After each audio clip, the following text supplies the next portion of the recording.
So my name is Dan Fuller. I am the event and volunteer coordinator for, catch the pronunciation, Bellefontaine Cemetery. I know everybody likes to say Bellefontaine, but you can check my name tag. There's no U.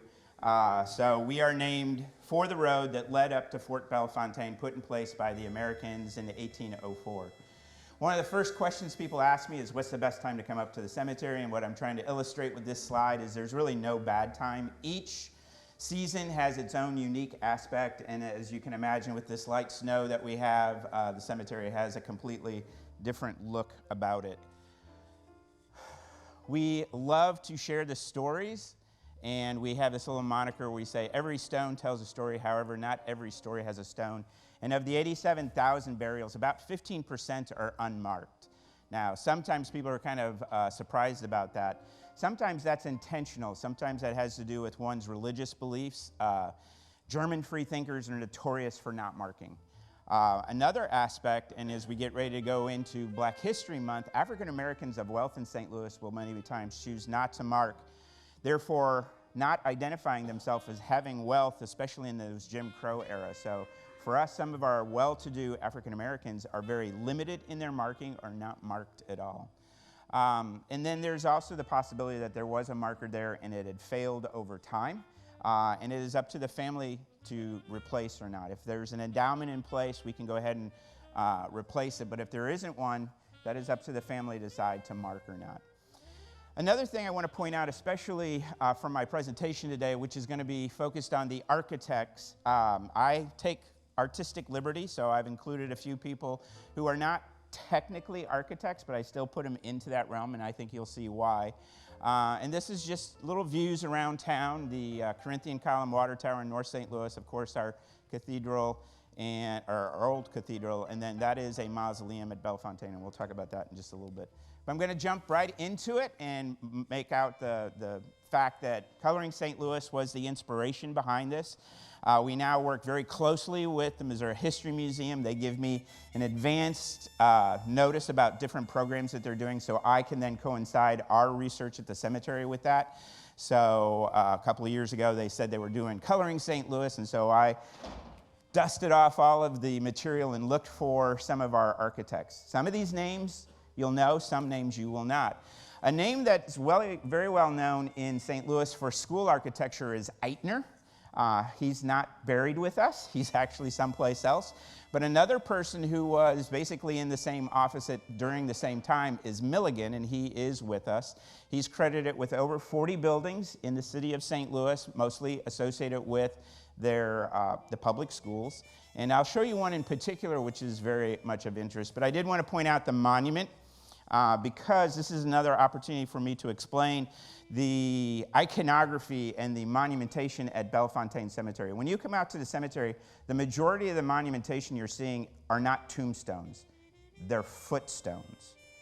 Victorians heavily planted on their graves using ivy and woody plant material to identify male graves, flowering plant material on feminine. And so if you did that with a tombstone, your vegetation blocks the text. So the predominance, as exampled here, is actually a footstone. One of the things that Milligan did, this is the Turner School, which was done in 1924, and it's built in the Ville neighborhood, and it is known as the first African-American school for handicapped children in St. Louis, and may actually be across the country. That's one of those things that's a little hard to prove. I picked that up, of course, in doing my research, and it's very difficult to prove if that is the case. But 1924 is the benchmark. And what's unique about this is instead of going outside to a playground, they had a very large, almost patio-type situation on the roof, which had lots of open-air windows, so that these children, though they might be confined to wheelchairs, could still be active, play things at recess, but in a much more controlled environment than out on the grounds. Gene Mackey gives me an opportunity to increase your vocabulary. He is memorialized as a cenotaph. Cenotaph, by definition, is empty tomb. So Gene Mackey's remains are not laid to rest with us. He's actually out in California. but he was one of our board members and was very instrumental in this area that we'll talk about in just a little bit called Wildwood Valley.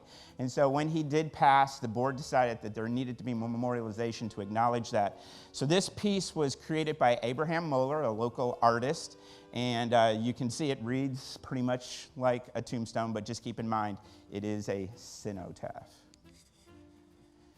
William Conrad Stiles Severson allows me to go into that area, which he is more of an artist than an architect, but you'll see that his fingerprint is on some of the buildings. This is one of the more unique pieces at Bellefontaine as far as memorialization, and it is something that William designed. It's known as Continuum. And Continuum is a sundial. If you look at those slits that are in it, on 3 days of the year, it will cast a lit cross between his final place of rest and his son's, a son who died 10 years before he did. This was the inspiration for something I'll talk about near the end of the presentation, and that's our newest mausoleum called Cascade. Now, if you want to see some of William's handiwork, if you come in on 4061, look to your right at Grand, you'll see that building on the right-hand side. That's a piece of his artwork. It wasn't that long ago that actually kind of peeled off and it had to be redone. The bells are at Our Lady of the Snows. Same with the statue up on top. And then if you've ever gone to the convention center right across the street, a building has that piece. And this is where I do want to point out that William was known as kind of a master of light and shadows. And so his architecture as well as his artwork, as you can imagine, again, with this relief on the left-hand side, would look differently based on the different time of the day and the way the sun would strike that piece. Again, going back to our sundial continuum. James Black is technically a contractor, but his family, in preparing their final place of rest, designed one of our 13 fully below-ground mausoleums. We have over 100 above-ground mausoleums, but 13 of ours are below ground, and what you're seeing on the bottom right-hand corner is the entrance to this underground chamber. Up on this left-hand corner, you can see the ventilation shafts that basically identify the four corners, and this is an active family with us, so this particular piece of architecture is still active as a place for a final place of rest. So David Simmons, never an architect, but from the architectural world, the AIA, American Institute of Architects, is a very important person. He was, for many years, their historian, and as you can tell from my dates up above, he passed just recently. And this was a great loss for the community. He had his workaday career, and then after he finished that, he became very involved with the AIA and became as their historian. Kind of a sweet aspect. This particular marker identifies the two names, and that is his aunt who basically raised him and his own name, and together in God's care. I always have to remind people we are a cemetery, right? We have to come back to that. So this is somebody that you will see illustrated in the Coloring St. Louis. This is Klipstein. And he has this wonderful bench. We have a number of benches out there. And then this, again, is a footstone. So if you came out to the cemetery, this stone would be in front of the couch, and in its day might have had plant material. If you come out to the cemetery, you still might see ivy on a number of graves. And just know that whenever you see that, that family has paid an additional endowment. That does not get covered in perpetual care. That's a separate aspect. So he worked a lot in commercial, along with his partner, but one of the pieces that is, an icon to South St. Louis is the Bevo Mill, and that was something that he did do for the Anheisers. And I know that's one of those pieces that's illustrated upstairs, and I think you can even color it if you go on upstairs. So Theodore Link, we'll talk a little bit more in depth. As you might have heard from the bio that was done, I am a member of the 1904 World's Fair Society, so anything World's Fair oriented is of unique interest to me. So this is Theodore Link. He is one of the many architects that were a part of the 1904 World's Fair, the Louisiana Purchase Exposition. And I'll show you some of his work in a bit. But this is an opportunity to explain again the footstones. And in kind of a tongue-in-cheek aspect, no, we don't bury people with their feet up underneath the road. So that's kind of a dead giveaway if you come to the cemetery and see those stones close to the roadway. Just realize the body orientation is back. The World's Fair comes to St. Louis, but you have to keep in mind that the planning for that had to take place almost a full decade before, because we had to get our infrastructure together. So one of the things that our friend Theodore did was design Union Station. So why is it called Union Station? I'll expect that a couple of you know, but this is the first Union Station in America. Prior to this, you came in on the Wabash. You'd have to transfer by horse and buggy to the Pacific or one of the other rail lines. Ours was the first that was under one garage, under one building. And so it was called Union Station. And then those people in Chicago and New York got the idea, and so they also have a Union Station. But this is where many of the peoples who are going to come from across the globe will come to St. Louis, stay in downtown St. Louis, and then they'll take a light rail out to the World's Fair.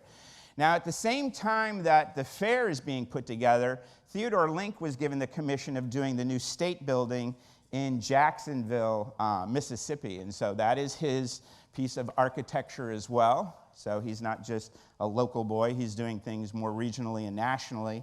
And because he was doing that at the time of the fair, he is also given the commission of doing the Mississippi building on the LPE site. Now, the other building, and probably one of my favorites because it's so easy to pick out from the crowd, is the Mines and Metallurgy building at the World's Fair. This is one of the major palaces that were there at the, we'll say, the apex or the focal point.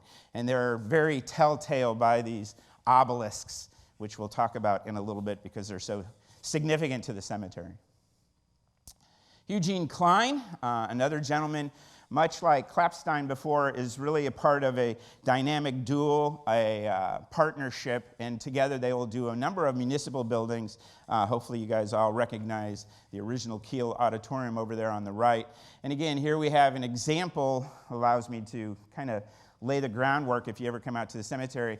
Many of the family lots, and 80% of the cemetery are family lots, have a main monument with the surname, and then the individual stones will have the specific information.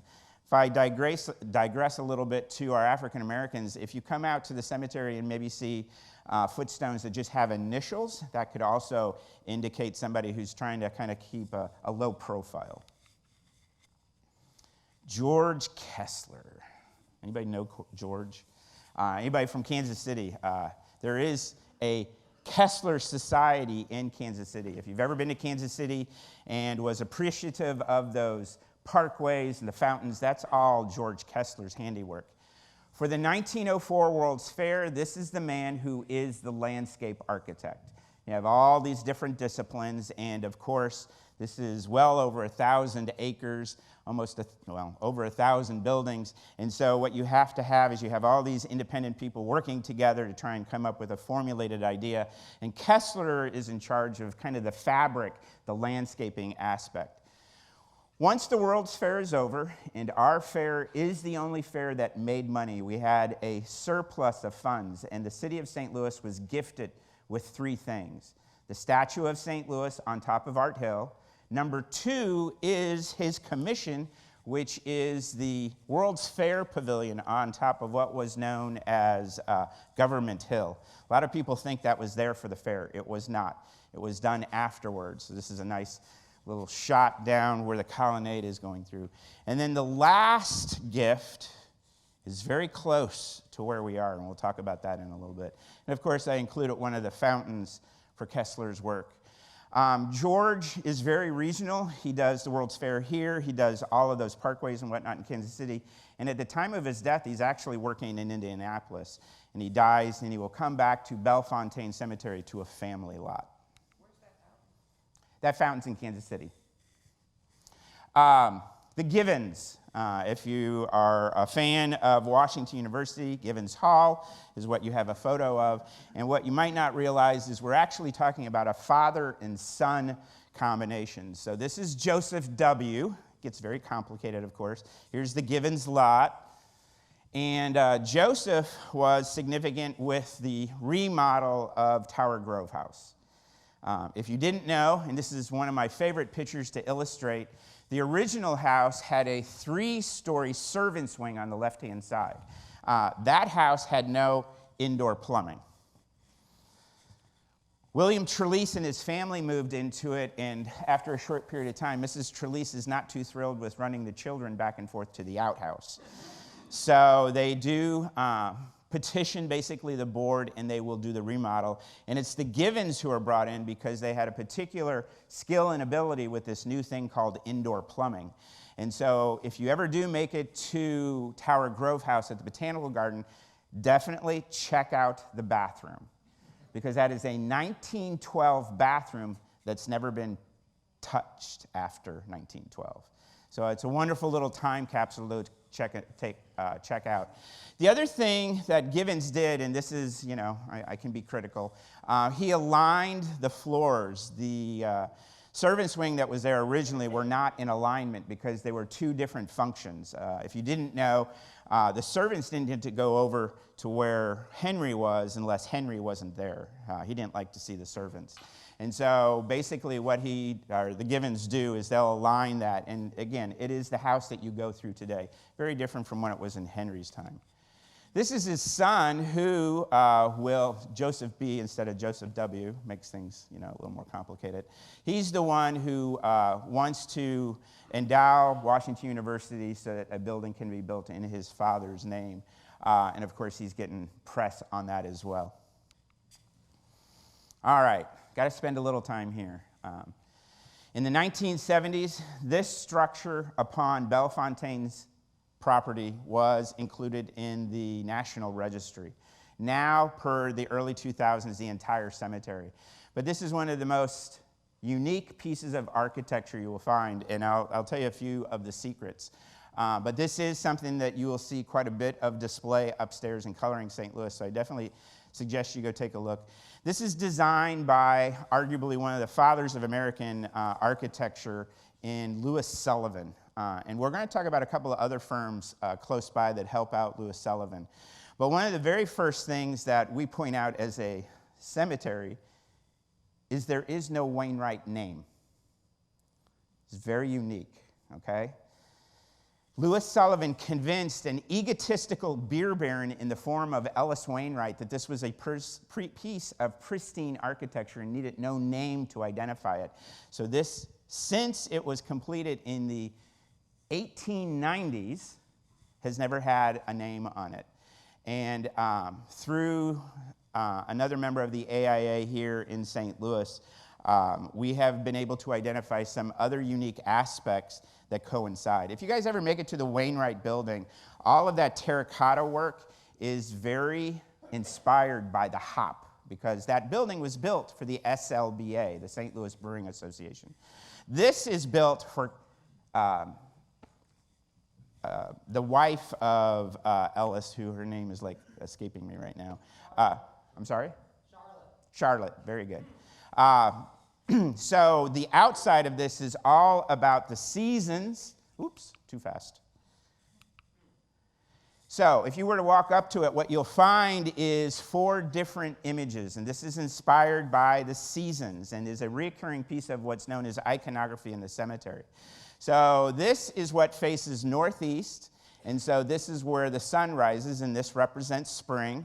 On the right-hand side top, you will have what is basically seed pods representing fall. Down here, we have verticality in both the natural world and in the man-made world. When do we build our buildings? When do we grow our crops? But in the summer. And then this one, and I wish I would have taken the picture just a little bit farther, there's a reoccurring circle, which is often seen in the cemetery. It's the renewal of life. But in between the circle is an X, which means 2 circles side by side is an infinity sign. And this is winter and is to represent victory over death, life eternal. Not resurrection, people. Life everlasting in the next realm. And so the idea is you're able to walk around the outside of this mausoleum and be acknowledged of the fact that life is fleeting. We never know when we're in the winter of our life. And Charlotte dying young in her 30s is a perfect example of that. So this is an internal shot. This mausoleum is just built for 2. This is Ellis and Charlotte. That's what Charlotte's view is when she's laying in full body repose. She's looking up at the starry night with the angels circling around. And now we know that the blue angels are on pure north, south, east, west, and the red angels are on the quarter. It all lines up perfectly. And this is the archway that corresponds with winter on the outside. So the idea is you come into the spring of this building where the doors are, you kind of live in the summer and the fall, and then you are to pass through that archway from this world into the next world, life everlasting. Gentlemen, if you're not putting this much thought into your wife's final place of rest, you're not keeping up your end of the bargain. All right, so thanks to the Bernoulli Foundation, this is what the mausoleum looked like in October, and this is what it looks like now if you came to the cemetery. It was a grant from the Bernini Foundation, and we're working to make sure this is what happens on a regular cycle to keep this piece of a very important architecture up to speed. William Lucas, this is probably one of the most utilized buildings that I know of. These columns are kind of cutting edge at the time and allow a lot more clear space. And so for a period of time, this was part of the Coke and Barbershop supply, and then it goes to the International Hat Company. And I believe this is maybe slated to do some kind of condos in the not too distant future. The building is still with us, and again, as with many architects that we're kind of talking about, landscape architects, they have specific areas of expertise. And for William, he is definitely doing these clear space buildings, as I like to call them, things that are used for manufacturing and storage. Charles Peck allows us to turn the clock back. Yes, architecture was here well before the turn of even the last century. And he is an example of somebody whose work is still standing. He was one of the builders, more than architect, of a new place that was called Jefferson Barracks. And so if you ever go down there and you see some of the ordnance buildings still in place, that is the handiwork of Charles Peck. All right, this one gets a little personal for me. So this is Henry Pitcher. He's technically, again, not an architect. He's more of a contractor. He is the architect who took the Chateau de Leon Demeniel house from basically a two-room country home to the mansion that you see there. He also did St. John's Episcopal, which faces Tower Grove Park. He lived the last 6 months of his life in the house that I own.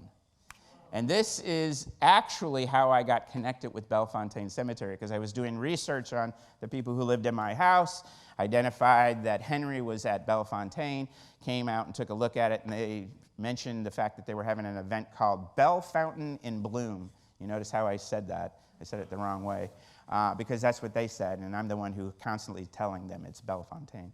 But anyway, I went to that event, and then from that, I became a volunteer.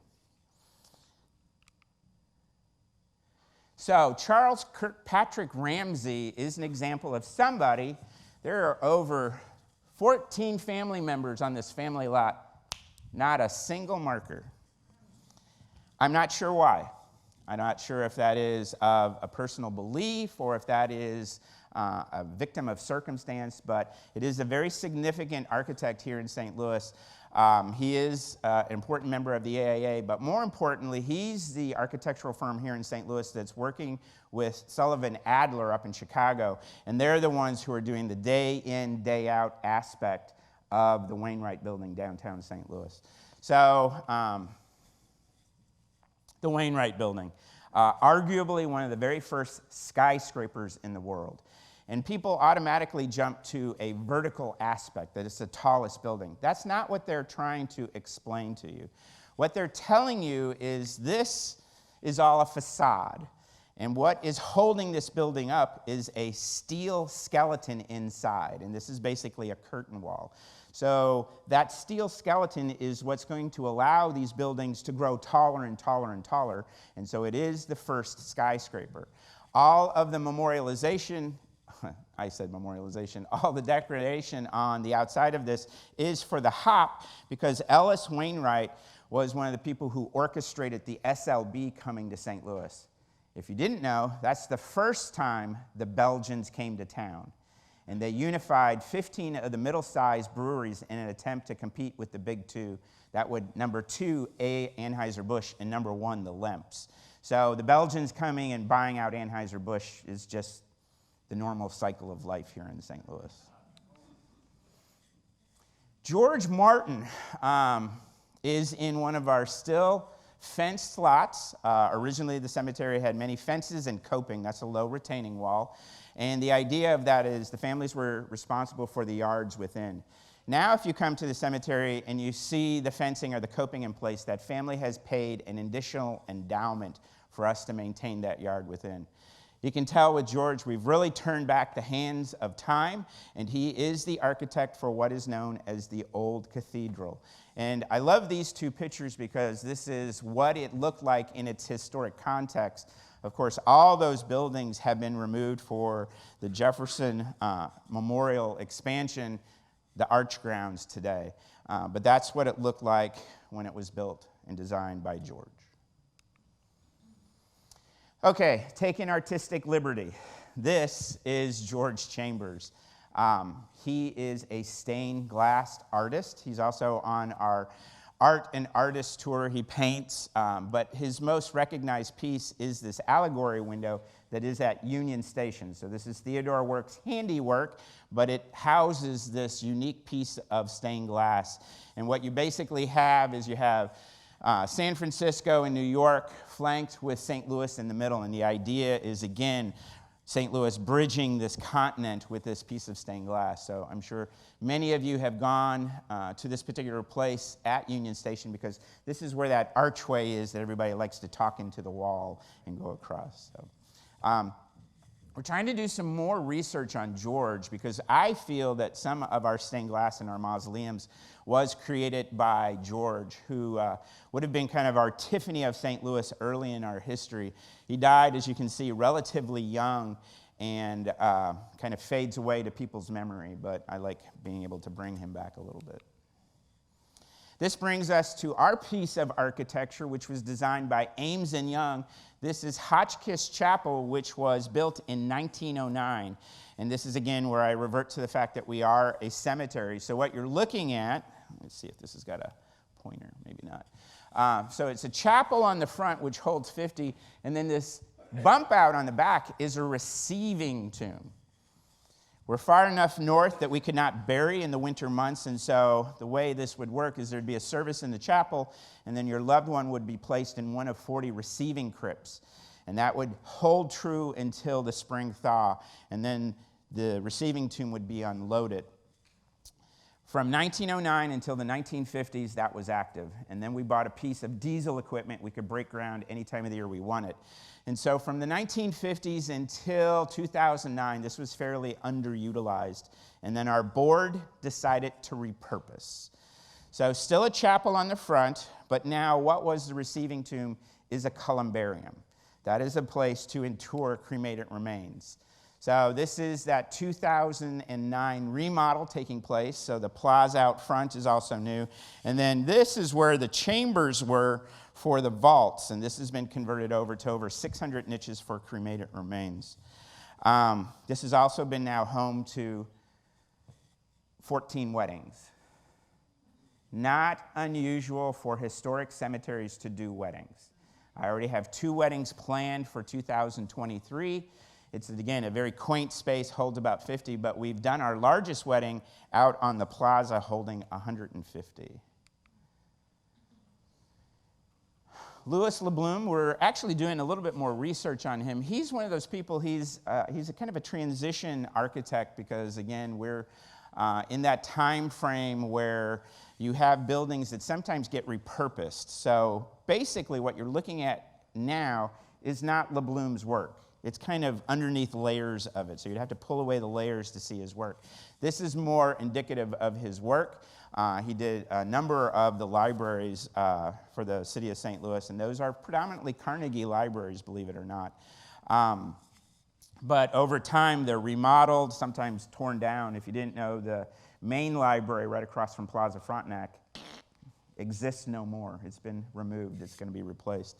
But this is an example where the original structure is somewhat still beneath it. And this is also kind of an unusual piece of memorialization for us. This would not be allowed in our time frame now because this is not granite. In the 1890s, we passed an ordinance that all future monumentation must be granite. So it's one of about a million things to research to figure out how this piece for his death in 1928 slipped in, and it was not a piece of granite. Slate. All right, so here's my dude. This is Isaac Taylor. Have any of you worked with architects? They're a handful, okay? This is the man who was in charge of all the architects for the 1904 World's Fair. This is the lead architect. For a period of time, as he was learning his trade, he worked under George I. Barnett, who we'll still talk about. Then he branches out, and he will become the lead architect for the 1904 World's Fair. I'll show you a couple of the buildings he did. Anybody recognize the building in the bottom right hand? Yep. Anybody stay there? Down in Arkansas, that's the Crescent Hotel down in Eureka Springs. That's also his handiwork. But at the World's Fair, this is his office. That's him all by himself in there. Mine's in Metallurgy Building. Very easy to figure out with the obelisks. And this is another piece of his handiwork. The other piece is what's out front here. The first memorial to Thomas Jefferson in the United States. That predates the Jefferson Memorial in Washington, D.C. by 4 decades. Why is that building where it is? When I was a kid, that building was an open area where the statue of Jefferson. That location is exactly where the turnstiles of the 1904 World's Fair were. When you go from Lindell into Forest Park, you are entering the 1904 World's Fair. So designed by our friend Isaac Taylor. That was the last gift given from the LPE to the citizens of St. Louis. Later on, the part that we're in, the basically Edison edition is put in, and the glass comes up. And it's still there. You can still kind of see it. I think Isaac would have been fine with that. As you can see, he is definitely classic architecture-oriented. This is A.D. Brown's final place of rest. George Warren Brown is basically right across the street. And so these are the Brown brothers who give us Brown Shoe Company. Got to talk about Adolphus, right? So this was designed by Barnett, Haynes, and Barnett. Did you guys catch I said something about George I. Barnett just a second ago? Well, this is the 2 sons and son-in-law of George I. Barnett, who we'll talk about just a little bit. Thomas Barnett is the one who gets most of the credit for this structure. This was built in 1921 for $250,000. The current replacement endowment in place is $7.5 million. That's what it's going to take to do that today if it failed. It's made of red Missouri granite. Red Missouri granite, not prized outside the state of Missouri, comes from a quarry down near Farmington, Graniteville. And that same vein basically runs through Johnson, Shut-ins, and Elephant Rock. And this is where I always kind of point out where the red granite is in the pecking order here in St. Louis. There's 2 things we predominantly make and use our red granite for. Anybody want to take a guess? Number 1, Washington University buildings. Second, cobblestones. That's the predominance of that red Missouri granite. All of the iconography on this is basically telling a story, but the thing I want you to realize is Adolphus Busch died in 1913. This is built in 1921. This is all his wife's handiwork, so we get to flip it over. Ladies, if you're not planning this for your husband, you're not keeping up your end of the bargain. Oliver Hart, as you can see from the dating, allows us to turn back the hands of time again, and this particular structure, which is still with us, is really only one of, I think, 2 or maybe 3 pieces of his work that's left. And that's because Oliver Hart's golden era of architecture was pretty much consumed in the 1849 fire. Either built or burned by the fire or potentially blown up in an attempt to make that fire break. So this is an example of marble. Marble and limestone do not stand the test of time because they interact with calcium chloride in our rainwater, basically what you and I call acid rain. So you can see how difficult it is to read, and that's why in that 1890s time period we passed that ordinance that all future monumentation must be granite. Anybody family history genealogist? Attention to detail. See the period? Meaning there are no males to carry on the family line. The Hart name comes to an end. Mr. Fetterman is contemporary. We're now back to what we were talking about with George Kessler. That's Kessler's World's Fair Pavilion on top. But the remodel that was done of the fountain down below is all our friend Mr. Fetterman. And he is also the landscape architect who did this. Dave Brown, you recognize it? That is our Wildwood Valley. I'll show you some pictures of it in a little bit, but this is it under construction. So this is our columbarium in the middle. We have a lower lake. There's an upper lake behind. And then this is our stream.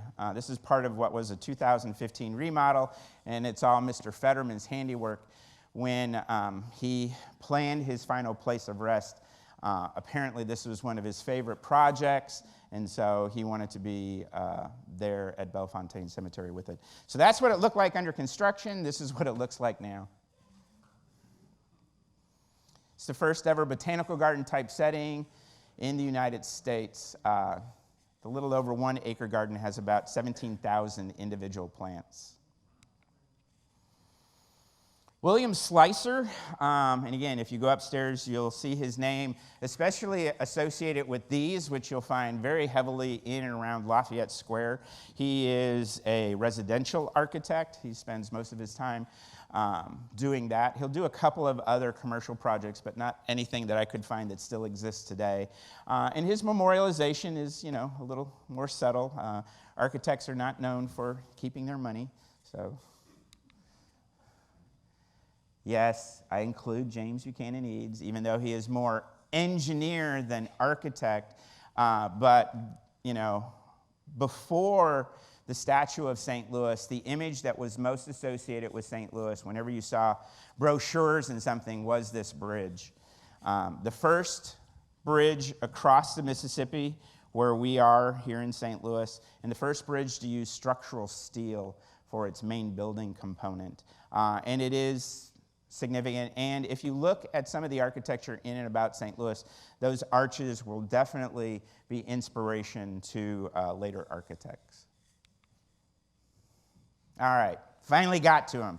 George I. Barnett, probably the most prolific architect St. Louis has ever seen. Corinthian column water tower, which I kind of led off the program with, and this is the governor's mansion, if you didn't know, in Jefferson City. St. Mary of Victory's Catholic Church is his. St. Vincent de Paul Catholic Church. Much of his is still standing.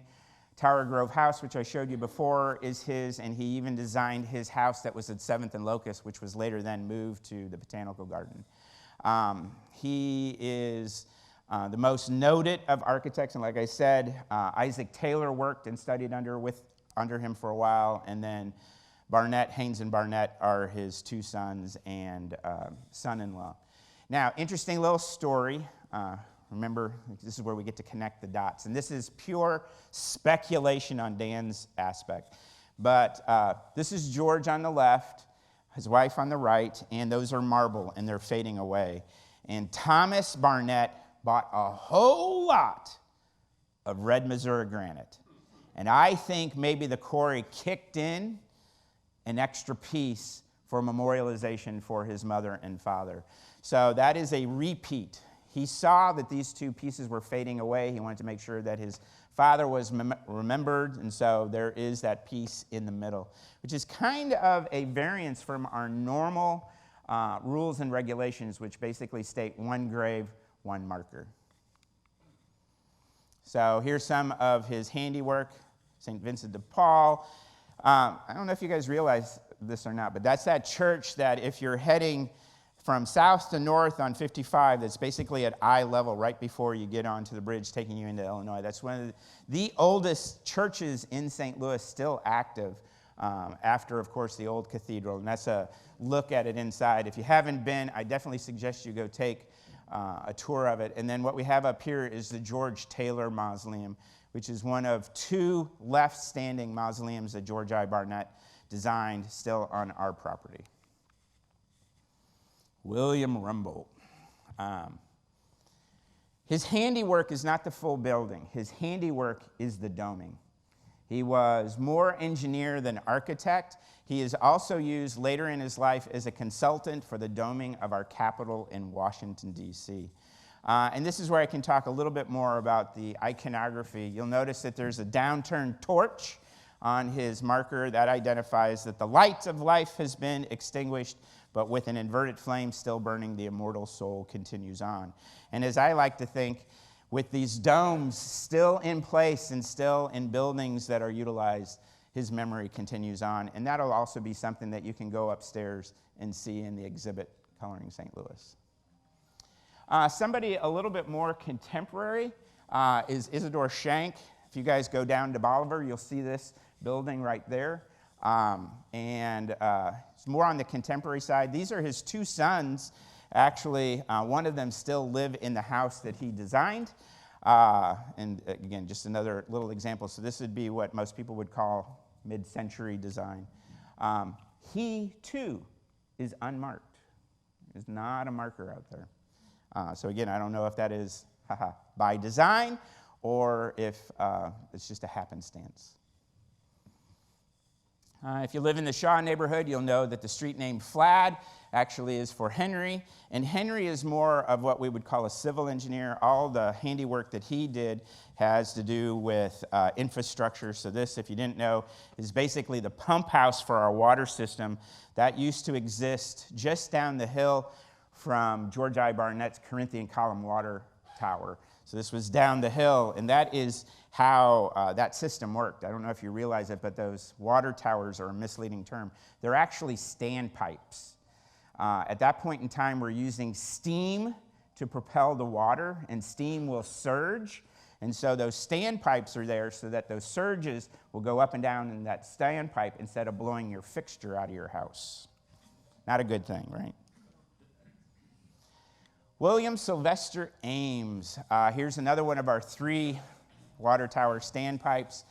This is the one that is in distress right now. I know that Landmarks is working on this.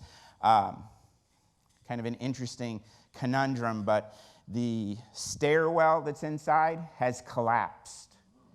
And so it's basically just kind of all at the bottom of that tower. So if you were going to fix this, how would you fix it? Well, you have to pop the top and crane all of that stuff out, kind of like cleaning out the tube, and then refurbish it. And so that's what they are working on at this particular point. If you were paying attention when I came to the chapel, I said it was Ames and Young. This is the Ames part of that. So this is the designer for our chapel as well, Hotchkiss Chapel. Here's some more of his work. This is the basically warehousing system that surrounds what is our ballpark today. And that was designed as the first vertically oriented warehousing system in the world. The idea was train cars would come in, and so you'd go with all your woodenware and put it in this warehouse, all of your axe handles in this, and then when a train car was getting ready to go out west, they just run around to those individual buildings, pull what they needed, and that will create quite a bit of wealth for that individual. One of the hotels we had downtown, and then, sorry about the bad picture, this is one of the other palaces at the 1904 World's Fair. So William was one of those egotistical architects that our friend Isaac Taylor had to keep in check. Kind of a sad story with Lewis. People ask me a lot of times, are there books to read on the subject? There is a book called Meeting Lewis at the Fair, and it is about Lewis Sparing. From all the other architects I've shown you, this is a young man. He died young. You can do the math up there. And he was the one who had been classically trained. And when we say classically trained, that means he went away to Europe to study brought what his knowledge was and brought back to St. Louis. And for the World's Fair, he's working with George Kessler, and he's basically designing that connective tissue between the buildings. And so that's where the sunken gardens and the bridges and all that comes from. That's all Sparing's work. And then right before his death in 1912, he's putting on the final touches of this. And if you didn't know, that is the Sheldon Concert Hall. Still active today. And what's so interesting about it is I think it's had 2 or maybe even 3 remodels, but they've never touched the inside. All the remodels have been on the outside because the acoustics on this are perfect. And that all has to do with Louis Sparing. He comes from a bunch of German free thinkers. And he has a relative who was a female journalist at a time when women weren't supposed to travel by themselves. So this is definitely a forward-thinking group of individuals. So I'm just about to wind up, but we have architectural legacies, unfortunately, that are no longer with us at the cemetery. Dave Brown, I like to pick on him. I think, who's my other volunteer hanging out up there in the corner? There's Sandy. Anybody else that I'm missing? We could not do what we do if it wasn't for our volunteers. And so this is exciting to announce this, but this is what's known as the Bluff House. And these 2 individuals are going to help me with doing the research, not just on the architecture, but the people who lived there. We had 7 houses on property with people living in them up until the 1980s. And the great-great-granddaughter of the gentleman who lived in this house just sent an email to me yesterday that I read this morning, and she shared some pictures of her great-great-grandfather with his horse right outside this house. And so we'll learn more and more about this. This is what's known as the Bluff House. This is not but a stone's throw from where William Clark is on our property and was the first of the residential houses removed. This is the Gatekeeper's Lodge. This is the very first office for Bellefontaine Cemetery, and that would have been on the Broadway side. That's our current office up at Willow.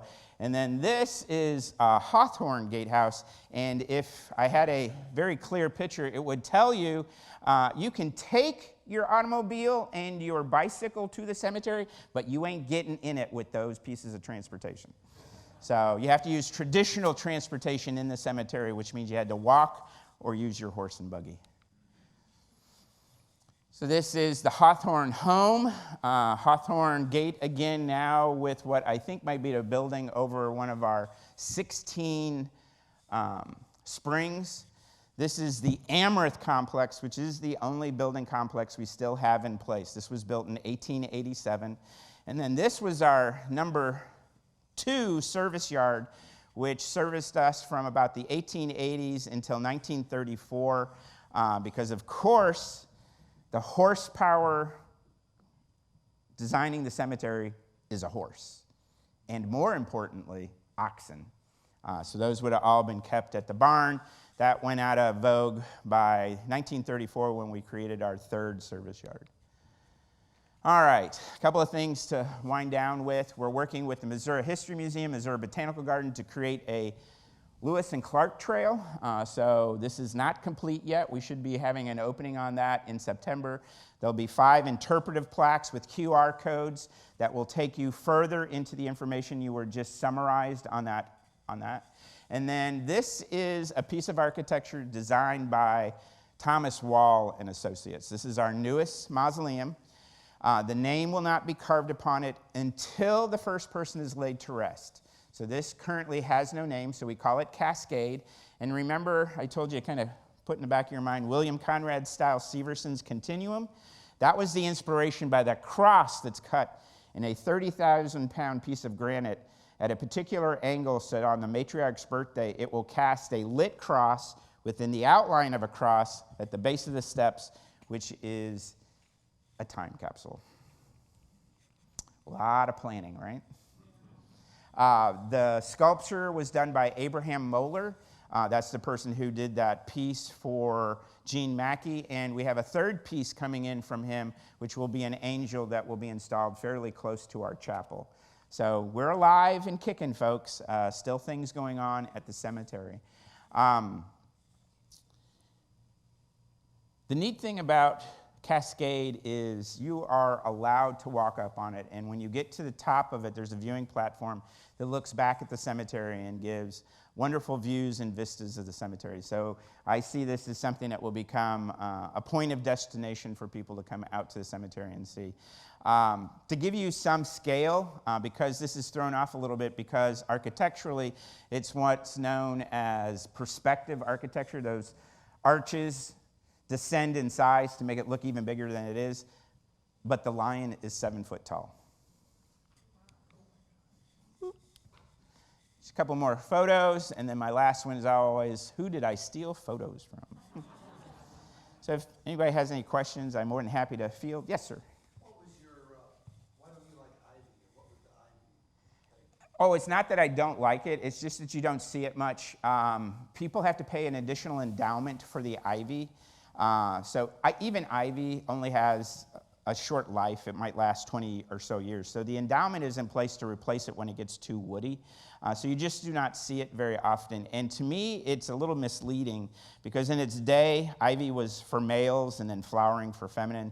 And now pretty much everybody has just gone with the ivy aspect. It gives a misleading view of what the cemetery would have looked like in its time. So. And do you, what's your herbicide like? Or do you keep weeds out? So, interesting you should ask that. So, up until about 9 years ago, we were fairly heavy herbicide users to try and keep, especially even the little violets down that come out in spring. And we decided to be much more green and sustainable. So, we have reduced our herbicides to as minimal as we can do. And we allow those naturally occurring plants to come on their own. One of the things I've learned since joining the group at Bellefontaine is those little violets are some of the very first flowers for our pollinators. And so it's a need and necessity. But interestingly enough, for our families who have been with us for a long time, they see them as weeds. So part of what we do is a re-education of letting them know we're reducing our herbicides, making ourselves more environmentally friendly, and this is what you're going to see in the spring. Another thing is we have 250,000 daffodils. So they look absolutely spectacular March, April, and April, May, they look like crap. So, because they have to recharge, and we will not cut them back until they have sufficiently recharged. So part of our, basically, education to our families is to let them know about that, that you're going to see the cemetery in different ways, and there's a reason behind it all. But great question. Yes? For that black family, I think that was the black family that had the underground tomb, why would someone opt for that versus Why did you wear red today? It's personal. There's nothing more personal than your final place of rest. Some people have phobias about being buried. They're fine about being underground. They just don't want the dirt on top of them. My favorite group of people, and love you if you're out there, are those that want to be cremated, but they want to be in an air-conditioned columbarium because they don't like the heat. So, yes, sir.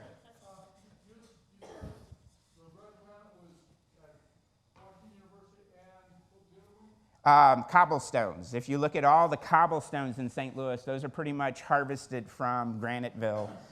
So it's a very low quality granite. And the way you grade granite is by the stippling.